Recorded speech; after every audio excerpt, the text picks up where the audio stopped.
Item hashtag SCP-067. Object Class Safe. Special Containment Procedures. When not in use or the subject of study, SCP-067 is to be stored in its felt-lined wooden box.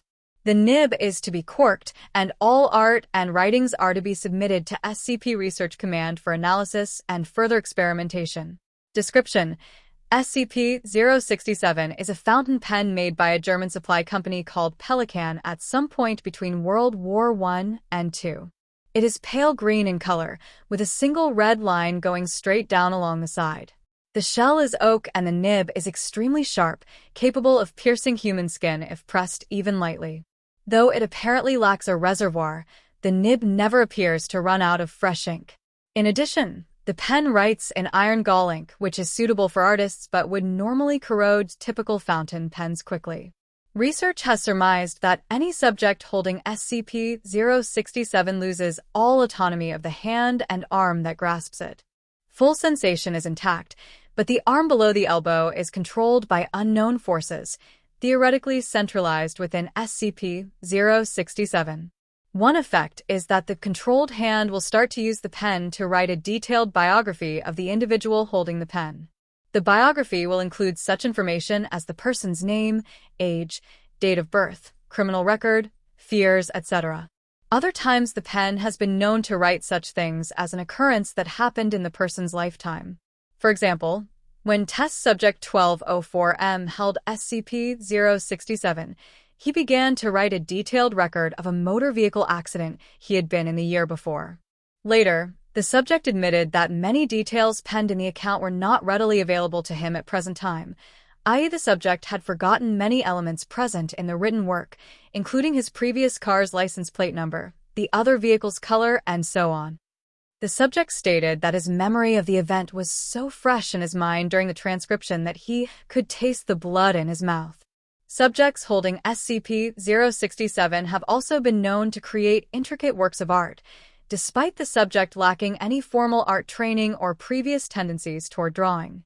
For example, test subject 1102F, a young woman with no previous artistic experience, was able to draw a winged creature resembling SCP, described by researchers present as data expunged.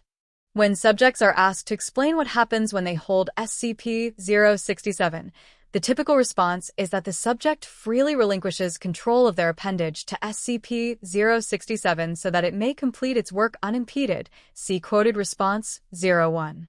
Despite being instructed to not draw or write, subjects describe feelings of empathy, admiration, and cooperation with SCP-067 that coerces them toward a will not their own.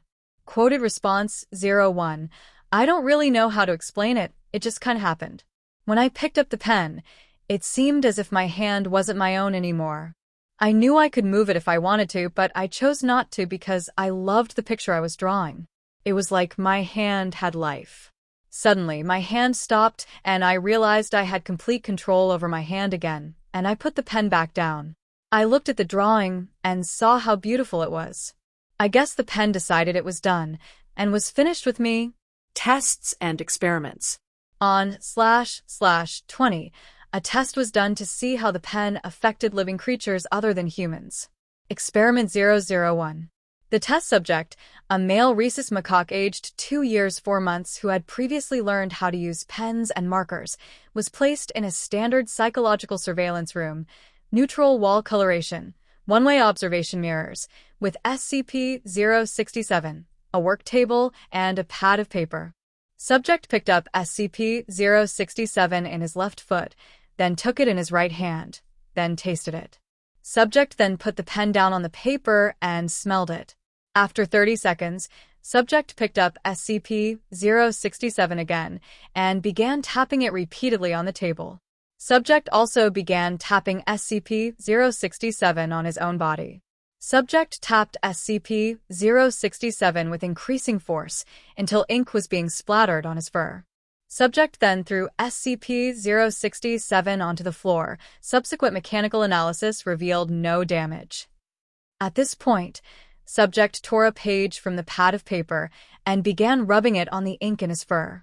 This continued for 3 minutes, after which subject clutched the page in his teeth and leaped from the work table onto the ledge of the observation mirror, with such force that the table was knocked over.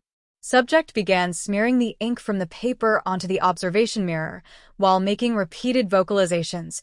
Subsequent analysis revealed that 50% of vocalizations were consistent with the typical distress vocalizations of the rhesus macaque, and 50% were unfamiliar. After 6 minutes of smearing ink on the observation mirror, subject began tearing at the page with his teeth and claws, but dropped it before destroying more than 20% of the paper. Subject then collapsed on floor, breathing rapidly and repeating the unfamiliar, atypical vocalizations. Subject's handler reports that, once removed from psychological surveillance room, subject's mood improved rapidly. Subject was closely observed for 2 months following the experiment, but did not repeat the atypical vocalizations. The sheet of paper was filed away and data expunged.